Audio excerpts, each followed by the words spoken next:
that this House urges the government to enforce the law on persons issuing divisive, tribal, hate, and discriminatory statements. Any debate? The Honourable Member for Mazabuka Central. Thank you, Mr. Speaker. Sir, I want to express my gratitude for allowing me to move this motion.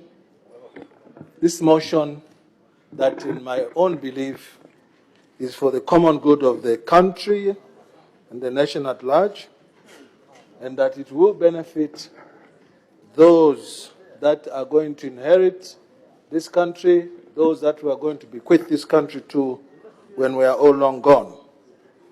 I have dedicated this particular motion, Mr. Speaker, to the children of this country that we love so dearly.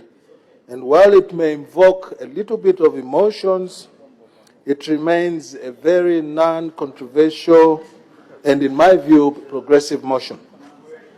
I therefore request that all members, including those who are saying question, do introspect and reflect on this subject matter and not consign it to business as usual, and let it appeal to your inner conscience and your heart of hearts in either agreeing to this motion or disagreeing with it.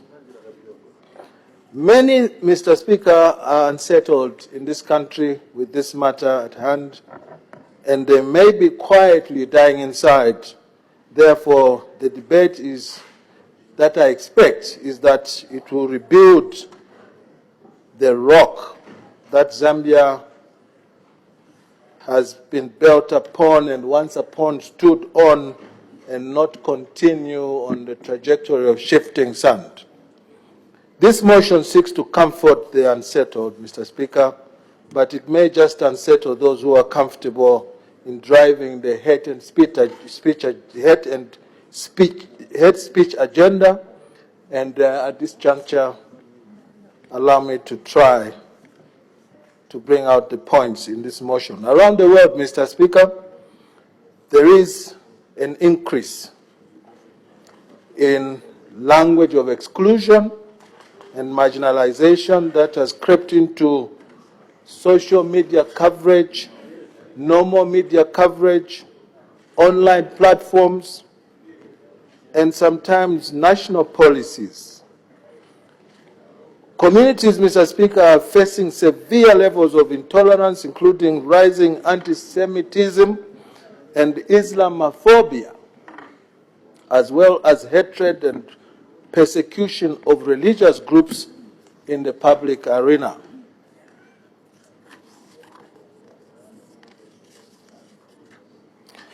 Mr. Speaker, discourse has been weaponized by and characterized by political gain, with very, very hostile rhetoric directed at minority groups. Hate speech, Mr. Speaker, weakens and destroys communities. It sows seeds of fear, hatred, distrust when left unchecked, and it can lead to untold violence and even help set conditions and a stage for genocide, as you have seen in the case of one of our countries on this continent. Mr. Speaker, the International Dialogue Center, in abbreviation KAICIAD, believes that hate speech requires a coordinated response from religious, media, and political leaders to respond and answer to upholding the fundamental human rights and inclusion of all communities and individuals.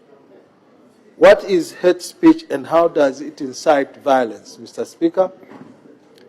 Sir, while there is no legal definition that I know about hate speech, writing, or behavior that attacks or uses pejorative or discriminatory language with reference to a person or group on the basis of who they are, in other words, based on religion, based on ethnicity, based on nationality, based on race, color, descent, or indeed other identity factors.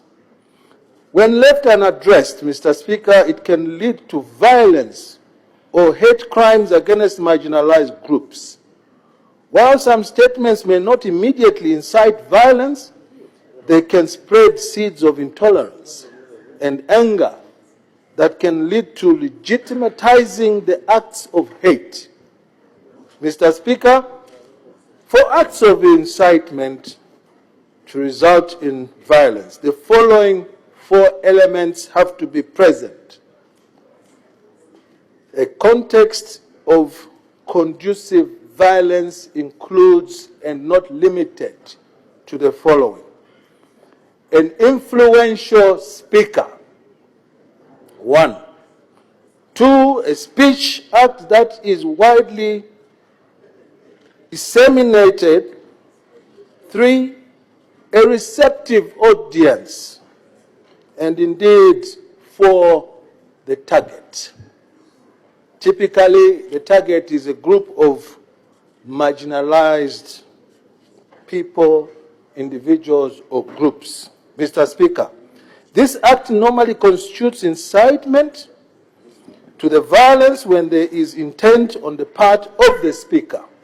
So the speaker becomes the mover of whatever the end product may be, this being violence, and in extreme cases, Mr. Speaker, even amounting to death. There is also a likelihood that the act may result in violence, as I've said.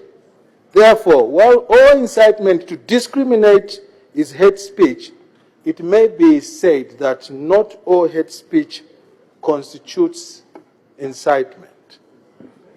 How does hate speech, Mr. Speaker, interface with the freedoms of expression?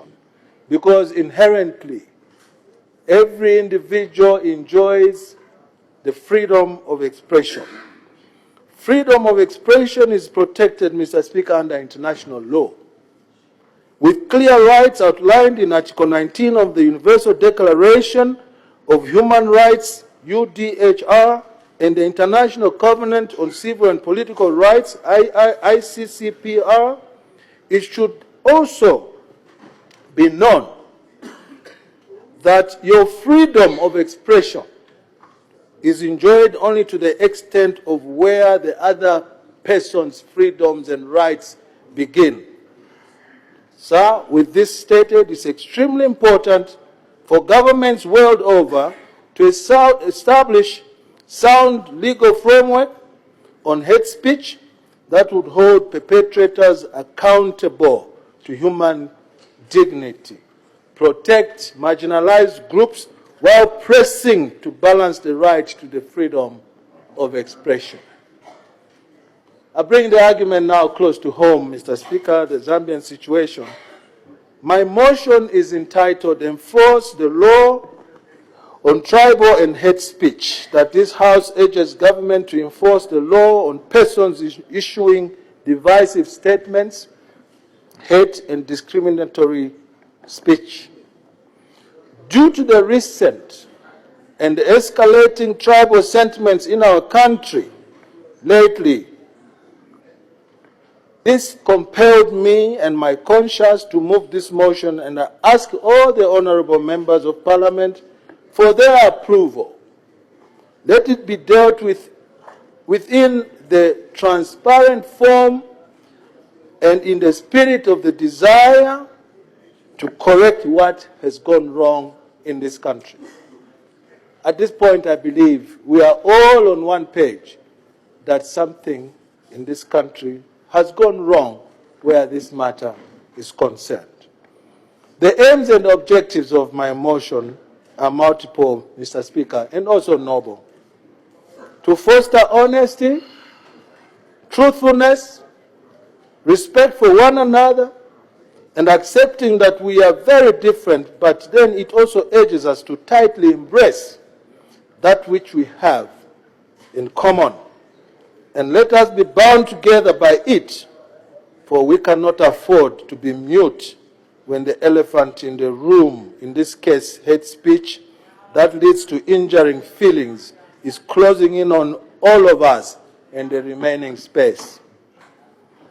I read somewhere, Mr. Speaker, in a book, that our mighty God in heaven has prepared a very special place in hell, where the temperature is extremely high, where those who represent others are quiet and silent in the midst of social conflict.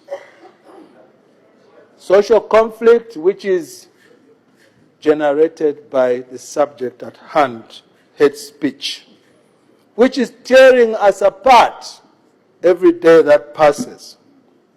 I also drew some inspiration to move this motion from a sister of mine who once worked for the Zambia Daily Mail and answers to the name Panic Mukamambo Malao Chilufya, who used to write a Daily Mail story on Kids Corner. And I drew this story from her edition of 21st January 2015 entitled Effects of Tribalism on Children. This is what she had to say, Mr. Speaker, and I quote, "Over the weekend, I had an opportunity to interact with children, most of whom came from intermarriages for which Zambia is renowned for. Some children are alive to the fact of their parents' tribal or ethnic extraction, but have no clue how to speak these dialects, as most of them communicate in English, which is their first language. Although no research has been conducted, almost every marriage that takes place across this country is between the various tribes and not within the same tribe." And this is true even among members of parliament seated here. There may be one or two that may have married a tribesman. When it comes to marriages, Mr. Speaker, which is the smallest unit of social order, influenced by an emotion called love, people know no tribe, no origin, no ethnic extraction, and they don't even care about it. This is the valuable legacy, Mr. Speaker, that old man, the founding father of this country, with his group and team, Dr. Kenneth David Kaunda, instilled